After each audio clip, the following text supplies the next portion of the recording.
Hello students of class 12। जैसा कि आप देख रहे हैं कौन सी हेडिंग है आज के टॉपिक। आज का हमारा टॉपिक क्या है? प्रिज्म के पदार्थ का अवर्तनांक ज्ञात करने का व्यंजक प्राप्त कीजिए, या अथवा करके एक क्वेश्चन जो है किसी प्रिज्म के लिए सिद्ध कीजिए कि प्रिज्म के पदार्थ का अवर्तनांक म्यू बराबर sine A plus delta minimum divided by 2 और ओवरऑल में साइन ए बाई 2, जहाँ संकेतों के प्रचलित अर्थ है, मतलब इनका कोई ना कोई मीनिंग है। अभी हम समझेंगे इनका सबका मीनिंग क्या है। जैसा कि आप चित्र में आपको दिखाई दे रहा होगा, ABC आपको एक ट्राइंगुलर शेप दिखाई दे रहा होगा। इस ट्राइंगुलर शेप को हमने प्रिज्म का नाम दिया है, जैसा कि आप थ्योरी में पढ़ेंगे। चित्र ABC में प्रिज्म प्रदर्शित है, जिसकी अपवर्तन सतह कौन कौन सी दी हुई है बेटा, जिससे अपवर्तन हो सकता है। तो इस प्रिज्म की दो अपवर्तन सतह हमने दी हुई है। एक अपवर्तन सतह का नाम क्या है? एक अपवर्तन सतह का नाम क्या है बच्चों? AB, ये वाली सतह है। एक अपवर्तन सतह है AB और दूसरी वाली अपवर्तन सतह कौन सी है? AC, जिन पर मैंने अभिलंब खींच लिए है। AC सतह पर मैंने अभिलंब खींचा है NO, और दूसरी सतह है उस पर AC पर क्या खींचा है मैंने? MO। दो हमने क्या खींच लिया? अभिलंब। ये देखिए बेटा, ये वाला प्रिज्म है हमारा। अगर आप इसको चित्र में अच्छे से देखें, ये वाला शेप हमने ड्रॉ कर लिया है, ये वाला। तो ये कौन सा वाला शेप हो गया? Triangular shape. यहाँ पर ये वाला जो ऊपर वाला जो कोण होता है, जो दो अपवर्तन सतहों के बीच में बनता है, उस कोण को हम बोलते हैं प्रिज्म कोण। जैसे यहाँ पर ये A दिख रहा है, तो आगे पढ़ते हैं। तो जिसकी अपवर्तन सतह AB और C तथा प्रिज्म कोण A है, ये वाले कोण को क्या बोला बच्चों? ये वाले कोण को बोल दिया है प्रिज्म कोण। ठीक है। PQ, QR एवं RS अभी मैंने बनाया नहीं था, अब बनाता हूं, देखिएगा। यहां पर मैं क्या करता हूं, एक किरण लेता हूं। ये किरण मैंने यहां से यहां तक ली, तो ये मेरी कौन सी किरण होगी? आपतित किरण। इसका नाम दे देता हूं जैसा कि मुझे दिखाई दे रहा है। तो इसमें मैंने लिखा है P और Q। तो PQ क्या है यहाँ पर? तो PQ यहाँ पर कौन सी किरण है? आपतित किरण। और QR मतलब ये यहाँ से ये ऐसे जा रही है, तो ये QR मेरे पास कौन सी किरण है? अपवर्तित किरण। और ऐसा ही यहाँ पे नाम दे देता हूँ Q, और यहाँ पर क्या हो गया बेटा? ये R। और ये वाली मेरी किरण कौन सी हो जाएगी? तो ये मेरी कौन सी होगी? S। RS क्या लिखा हुआ है? निर्गत किरण। RS यहाँ पर क्या है? तो यहाँ पर R और S क्या मेरे पास मिल गई? निर्गत किरण।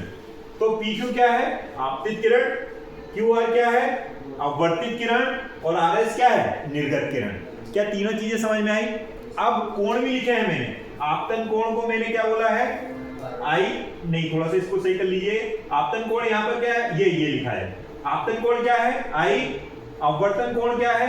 R। और निर्गत कोण क्या है बेटा? E। आपतन कोण ये देखो, ये अभिलंब है और ये आपतित किरण है, इसके बीच में कौन सा कोण होगा? आपतन कोण। तो ये हो गया I। और ये रिफ्लेक्टेड रे मतलब अपवर्तित किरण और ये अभिलंब है, इसके बीच में कोण कौन सा होगा? अपवर्तन कोण।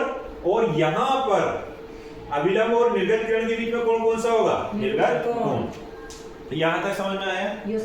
अब देखो थोड़ा इसको हम, अगर मान लीजिए ये प्रिज्म नहीं होता, हम मान के चलते हैं कि भाई ये प्रिज्म नहीं होता, तो ये प्रिज्म यहाँ पर नहीं होता, तो प्रकाश जो आपतित किरण थी वो सीधी की सीधी चली जाती। तो ये सीधी, अगर मैं इसको मानूं कि अगर ये नहीं होता तो ये सीधी जाती, ये ऐसा करके ऐसी जाती कि नहीं जाती? और ये निर्गत किरण को अगर हम बैक साइड में मिलाते हैं तो ये यहाँ पर एक कोण बनाता, और यहाँ पर जो कोण बनता है डेल्टा। कौन सा कोण? डेल्टा। इसको मैं T नाम दे देता हूँ बेटा। T पर जो कोण बना है वो डेल्टा, और ये यहाँ पर जो डेल्टा है इसको मैं बोलूंगा विचलन कोण। कौन सा कोण? विचलन कोण। Angle of deviation. क्या चित्र समझ में आया? अब देखिए ये वाला जो कोण है, इसको वैसे तो मैं R बोल रहा हूँ, लेकिन मैं अब इसको दो पार्ट में डिवाइड करता हूँ। ये वाले पार्ट को R1 बोल दिया और ये वाले पार्ट को R2 बोल दिया। अगर मैं बोलूं ये वाली सतह के लिए ये कौन सा कोण होगा? अपवर्तन कोण। लेकिन ये AC सतह के लिए ये कौन सा कोण हो जाएगा? आपतन कोण। ठीक है, ये कौन सा हो जाएगा? आपतन कोण। ये वाली सतह के लिए देखो, ये आपतित हो रही ना, तो आपतन कोण हो जाएगा। ठीक है। अब हमें इसमें ये सिद्ध करना है, यहां पर ये सिद्ध करना है। भाई ये तो पता चल गया क्या है? प्रिज्म कोण। डेल्टा मिनिमम क्या है? तो यहाँ पर विचलन कोण पता चल गया, लेकिन यहाँ पर मिनिमम नहीं लिखा। मिनिमम मतलब न्यूनतम। मिनिमम मतलब न्यूनतम, वो नहीं लिखा है, वो लिखेंगे। और ये ऐसा कुछ सूत्र हमें सिद्ध करके बताना है। तो बच्चों नेक्स्ट स्लाइड में देखते हैं और आगे बढ़ते हैं। देखिएगा, अब हमारे पास दो शेप दिखाई दे रहे हैं। चलिए एक बार स्लाइड में जाने से पहले एक बार मैं आपको दिखा दूं। देखो यहाँ पर मुझे एक क्वाड्रिलेटरल दिखाई दे रहा है। देखो एक क्वाड्रिलेटरल दिखाई दे रहा है, कौन सा क्वाड्रिलेटरल, ये देखो ये वाला क्वाड्रिलेटरल मुझे दिखाई दे रहा है, ये और ये क्वाड्रिलेटरल मतलब चतुर्भुज दिखाई दे रहा है क्या, दिखाई दे रहा है क्या, यस।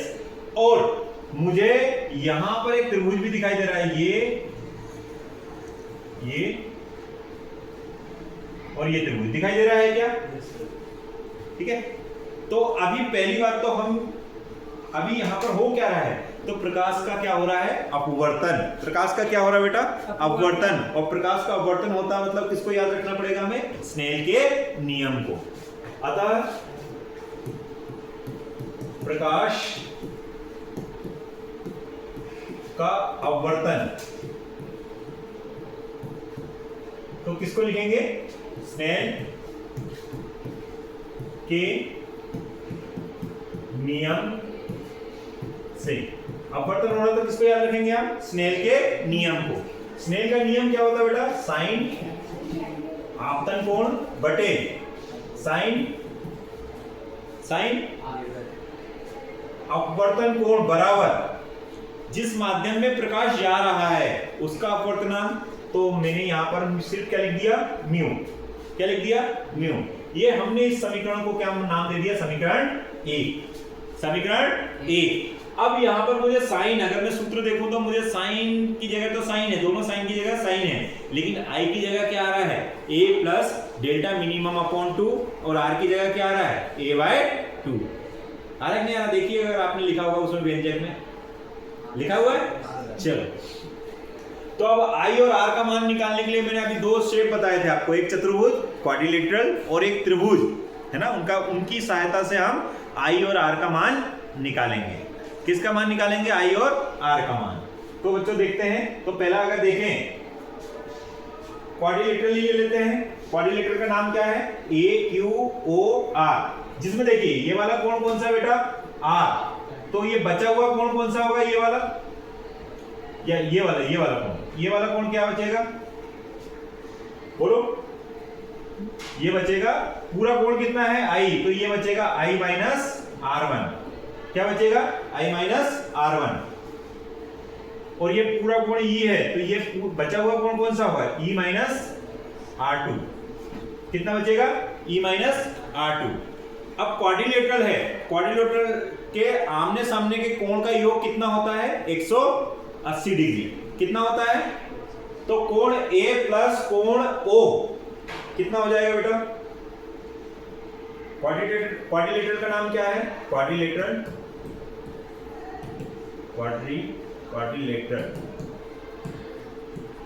नेम क्या लिखा हमने, A Q O R,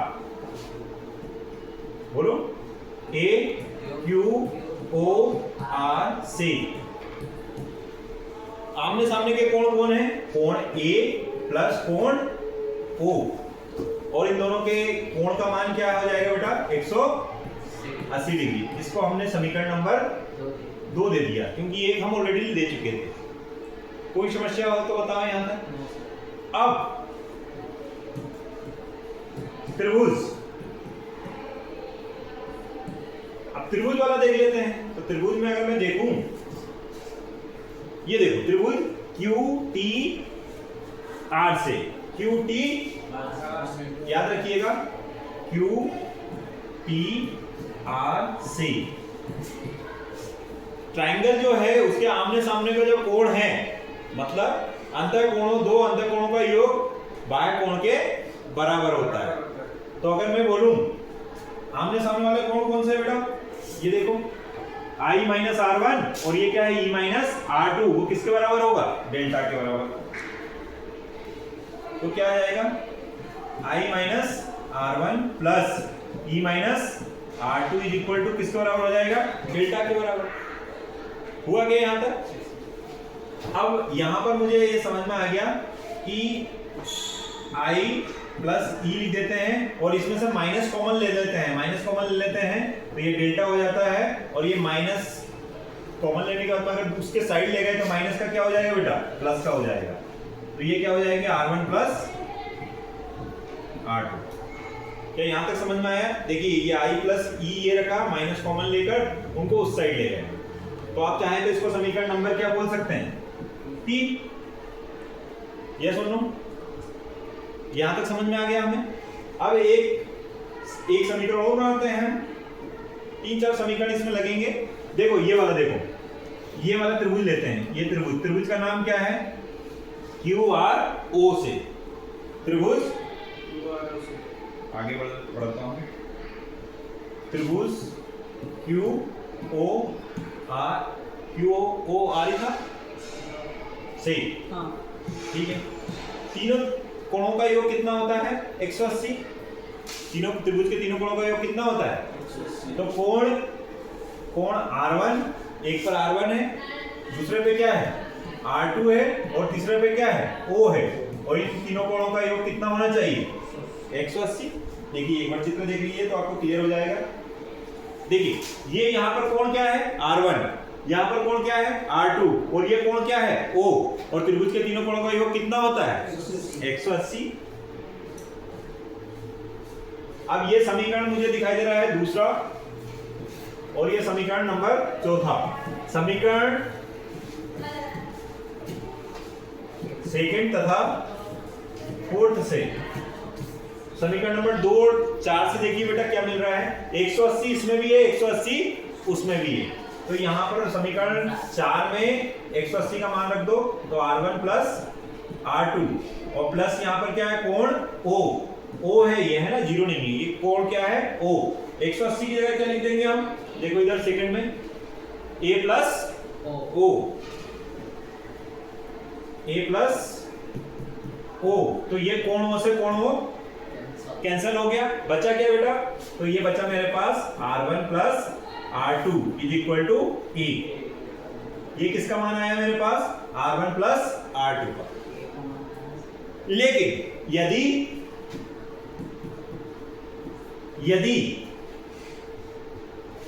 R1 बराबर हो जाए R2 का, R1 किसके बराबर हो जाए?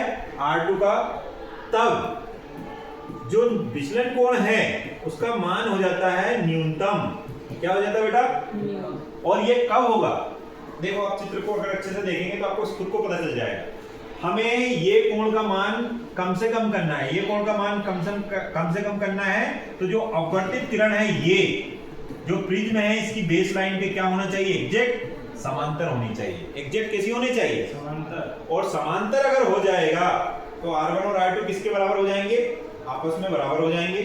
तो R1 और R2 बराबर हो जाएंगे, तो इनको मैं बोल देता हूं R, और डेल्टा क्या हो जाएगा? मिनिमम, न्यूनतम हो जाएगा। इसको हम न्यूनतम विचलन की स्थिति भी बोल सकते हैं। ये क्वेश्चन भी पूछ लेते हैं कई बार कि बताइए प्रिज्म के लिए न्यूनतम विचलन की स्थिति कब होगी? तो जो प्रिज्म का आधार लाइन है, जो प्रिज्म है, प्रिज्म का जो आधार लाइन है, इसमें जो अपवर्तित किरण है वो इसके साथ क्या हो जाए? समांतर हो जाए। तब जो विचलन कोण होगा वो कैसा होगा? न्यूनतम होगा। कैसा होगा बच्चों? न्यूनतम। तो आप देखो, अब मैं मुझे वैल्यू और आपतन कोण का मान किसके बराबर हो जाएगा? निर्गत कोण के मान। देखो 3 चीजें आपको याद रखनी है न्यूनतम विचलन के लिए। R1 किसके बराबर होगा?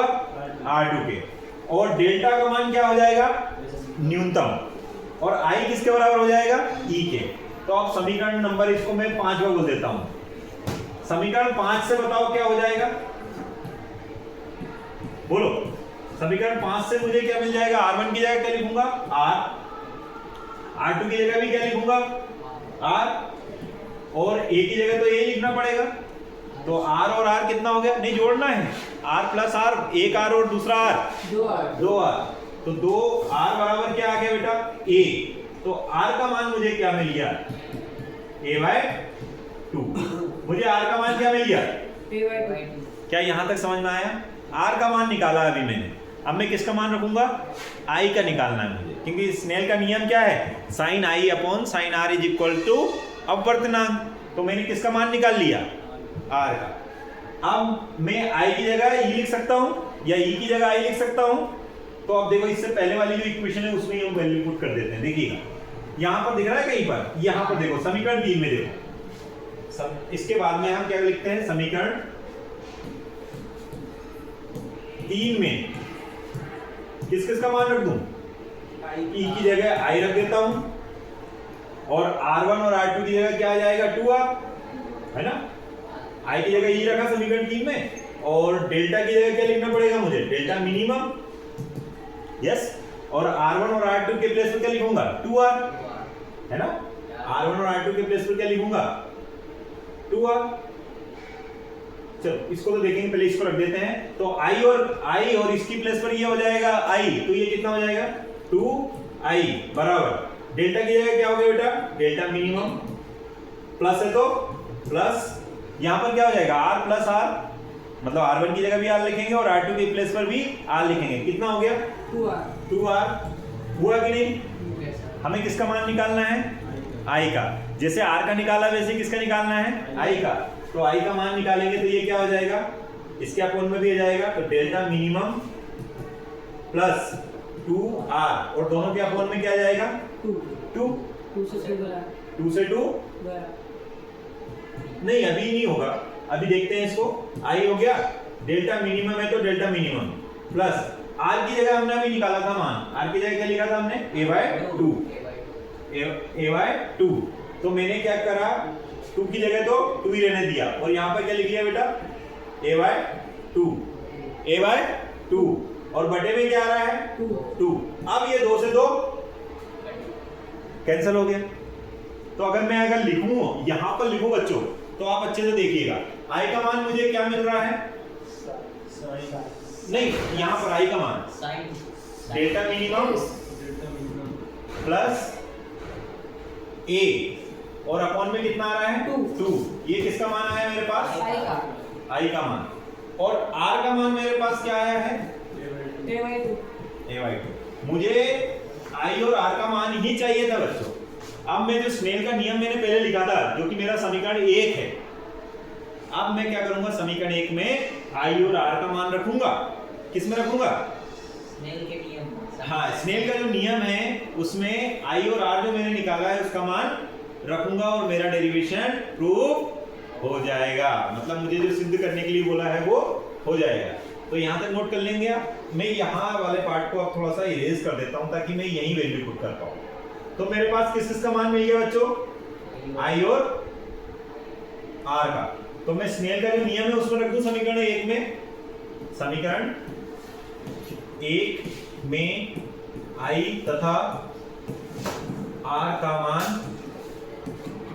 रखने पर रख दूं, बोलो, साइन की जगह साइन, आई की जगह क्या लिखेंगे, ये पूरा a प्लस डेल्टा मिनिमम लिख सकता हूं, इसको ऐसे लिख सकता हूं, और बटे में क्या है तो, और अपॉन में क्या है, साइन है तो साइन, और क्या है बेटा आर की जगह, बताओ आर की जगह क्या है a/2, और बराबर में क्या है क्या यही सिद्ध करना था। Yes sir. ये 2025 मतलब लास्ट ईयर के पेपर में आपके आ चुका है, और ये 2023 में भी बिफोर लास्ट ईयर मतलब 2024 के पहले वाले ईयर में ये ऑलरेडी आ चुका है। तो मेरे हिसाब से ये इंपॉर्टेंट कॉन्सेप्ट था, आप देख लीजिए, और फिर डाउट हो तो आप कमेंट बॉक्स में पूछ सकते हैं। Okay, thank you.